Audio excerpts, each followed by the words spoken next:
तुभ्यम दोस्तों, हर हर महादेव। आज हम द्वितीय खंड के शिव महापुराण के द्वितीय खंड के 20वें अध्याय का आनंद लेंगे। दोस्तों, श्री शिवाय नमस्तुभ्यम। हर हर महादेव। 20वां अध्याय। रामचंद्र जी ने कहा, हे देवी, एक बार शिव जी ने विश्वकर्मा को बुलाकर हमारी गौशाला में एक अति सुंदर मंदिर बनाने की आज्ञा दी तथा उस मंदिर में एक उत्तमोत्तम सिंहासन बनाने का आदेश दिया। इस प्रकार जब मंदिर बनकर तैयार हो गया तो शिव जी ने संपूर्ण देवताओं, मुनियों तथा ब्राह्मणों को आमंत्रित कर वहां पर एक उत्सव का आयोजन किया। शिव जी ने मुझे भी वैकुंठ में लाकर वहां बैठाया तथा सब जड़ी बूटी तथा धन द्रव्य, वस्त्र आदि एकत्र कर मेरे उस विष्णु स्वरूप का अभिषेक करना चाहा। मेरे सिर पर एक बड़ा ऊंचा छत्र रखकर तथा मुझे सिंहासन पर बैठाकर उत्तम वस्त्र पहनाए और रत्न जटित मुकुट मेरे सिर पर बंधवाया। इसके पश्चात लक्ष्मी जी सहित मेरा अभिषेक किया। उस समय आपने भी लक्ष्मी का बहुत आदर किया।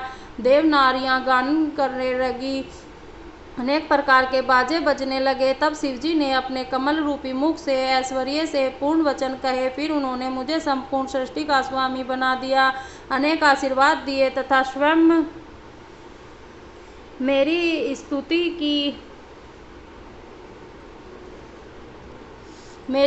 की। फिर ब्रह्मा से कहा कि तुम भी उनको प्रणाम करके उनकी बड़ाई करो तथा समझो कि आज से विष्णु तुम सबके स्वामी हुए। ये सबको आनंद प्रदान करेंगे तथा तुम सबकी इच्छाओं की पूर्ति करेंगे। शिव जी का यह आदेश सुनकर सबने मुझे प्रणाम किया। चारों ओर से जय जयकार का शब्द गूंजने लगा। फिर शिव ने मुझे यह वरदान दिया, हे विष्णु, तुम सबके स्वामी होकर सबके कष्टों को दूर करो। तुम्हारी तीनों लोक में पूजा करेंगे। हम धर्म, काम तथा मोक्ष देने वाले होकर बड़े विजयी वीर बनोगे।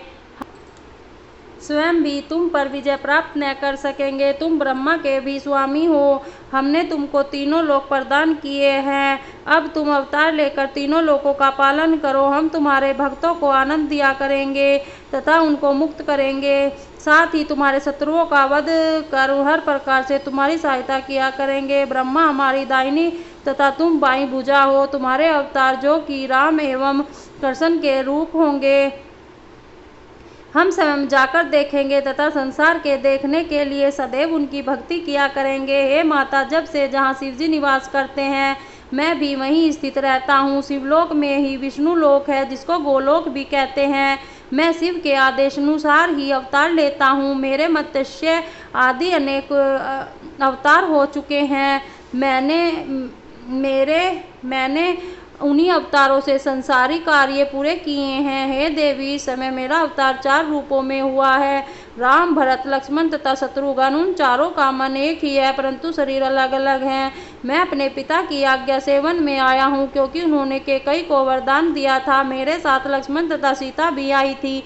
रावण सीता को हर ले गया, उसी को हम ढूंढते हैं। आपके दर्शन से मेरे सब कार्य सिद्ध होंगे। इस प्रकार मुझको तो सीता हरण अत्यंत शुभ हुआ, जिसके आपके चरणों के दर्शन प्राप्त कर सका। मुझे पूरा विश्वास है कि अब मुझे शीघ्र ही सीता का पता लगा जाएगा तथा मैं शत्रु पर विजय प्राप्त कर सीता को प्राप्त करूंगा। संसार में उससे महान कौन है जिसके ऊपर शिवजी तथा आपकी कृपा हो। तीनों लोक में शिवजी के समान कोई कृपा करने वाला नहीं है। उनके अनेक अवतार हैं। उन्होंने पापियों का बहुत उद्धार किया तथा मैं उनके चरित्र कहाँ तक कहूँ।